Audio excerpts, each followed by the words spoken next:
तो आज हम फ्लूइड मैकेनिक्स का पहला chapter fluid and it's property के बारे में देखेंगे। इस वीडियो में हम देखेंगे सॉलिड और फ्लूइड किस तरह से डिफॉर्म होते हैं।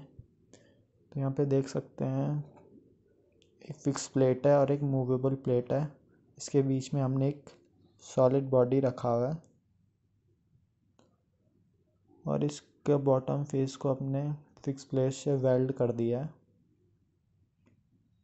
तो जैसे ही हम इसमें एक्सटर्नल शेयर फोर्स लगाएंगे तो इसमें कुछ डिफॉर्मेशन होगा। देख जो मैंने यहाँ पे डी थीटा से शो करा है। और ये जो एक्सटर्नल शेयर फोर्स होगा वो डायरेक्टली प्रोपोर्शन होगा डी थीटा, मतलब फाइनाइट डिफॉर्मेशन। जितना ज़्यादा हमारा एक्सटर्नल शेयर फोर्स होगा उतना ज़्यादा हमारा डिफॉर्मेशन होगा, मतलब डी थीटा उतना ज़्यादा होगा। तो मैंने यही पॉइंट यहाँ पे लिखे हुए हैं आपके लिए। If we apply some external shear force on solid, it undergoes finite deformation। अगर हम इस पर एक्सटर्नल shear force लगाएंगे तो इसमें कुछ डिफॉर्मेशन पैदा होगा, जो मैंने यहाँ पे डी थीटा से शो करा है।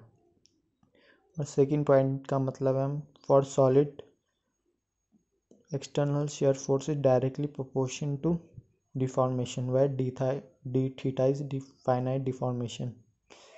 तो जितना ज़्यादा हमारा एक्सटर्नल शेयर फोर्स होगा उतना ज़्यादा हमारा डिफॉर्मेशन होगा, उतना ज़्यादा डी थीटा होगा मतलब।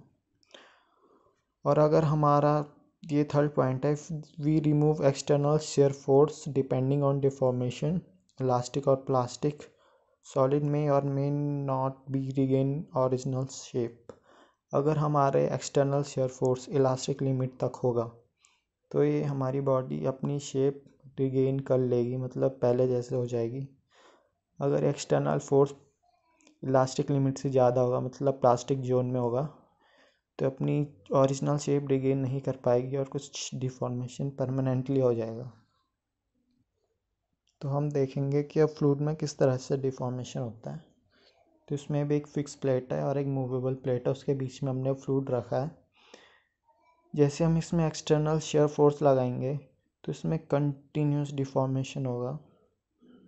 जैसे कि सॉलिड में तो फाइनाइट डिफॉर्मेशन हुआ था डी थीटा, पर फ्लूइड में कंटिन्यूस डिफॉर्मेशन होगा। If we apply some external shear force on fluid, it undergoes continuous deformation. The continuous deformation is known as flow.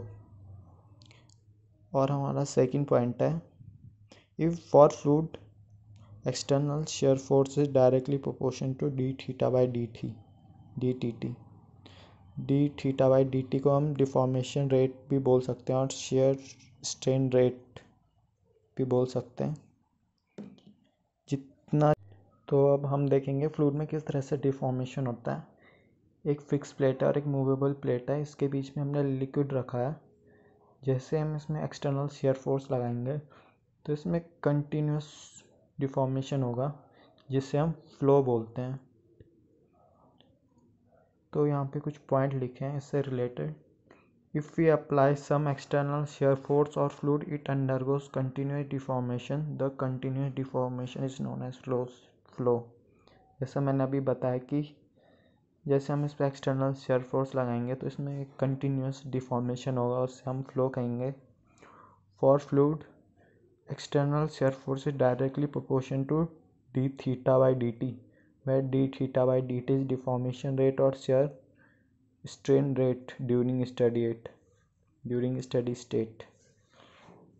और हमारा तीसरा पॉइंट है, if we remove external shear force, fluid can never regain the original shape.